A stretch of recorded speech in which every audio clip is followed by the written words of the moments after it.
Yes, hello mga sis. Ito po, today ang niluto ko ay ang Bake Mac na no bake. Ayan po, cheesy Bake Mac. No bake po siya. Ayan, super dali lang po. Niluto ko po na to ay 1 kilo. Ayan po ang paano gumawa ng cheesy, cheesy sauce ng ating Bake Mac. Ayan po, una, half na butter. Half po yan.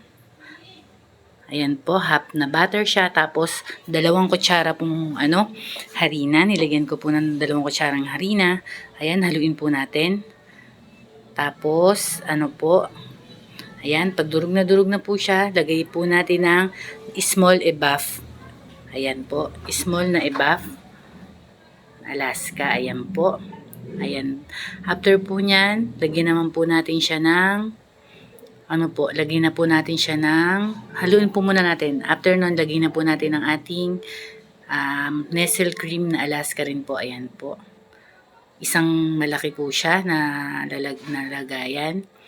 Ayan. Basta ito pong ginagawa ko na to ay sa pang 1 kilo na na macaroni. Ayan. Tas half na quick melt butter na Magnolia.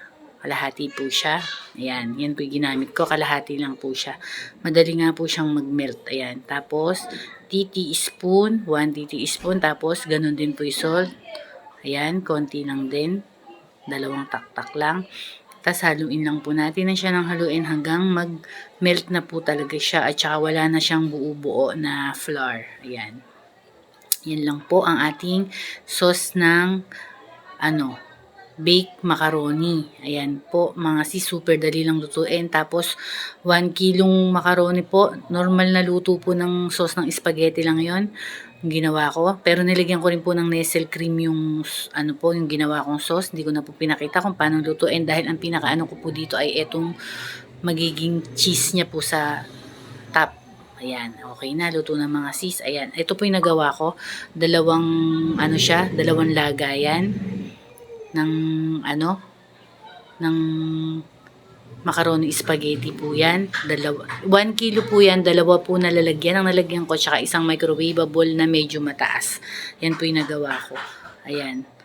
Yung sauce po na ginawa ko niya, nilagyan ko rin po siya ng Nestle cream, mga sis. Para hindi siya maasim, hindi siya matamis. Okay lang. Tapos nilagyan ko rin po ng condense. Hindi ko na po pinakita. At alam ko naman alam natin magluto ng sauce ng spaghetti. Ayan po mga sis. Ang pinaka main po natin kasi dito ay etong cheesy po niya sa ibabaw na ilalagay. Yan po. Kaya yun po ang pinlex ko talagang pinakita kung paano. Ayan. Ayan po ang ating cheesy Bake Mac without bake. Ayan po mga sis, Merry Christmas and Happy New Year po sa ating lahat mga sisi. Ingat po tayong lahat. Thank you for watching mga sis sa ating cheesy Bake Mac without bake. Ingat po tayong lahat. God bless po. Bye bye mga sis.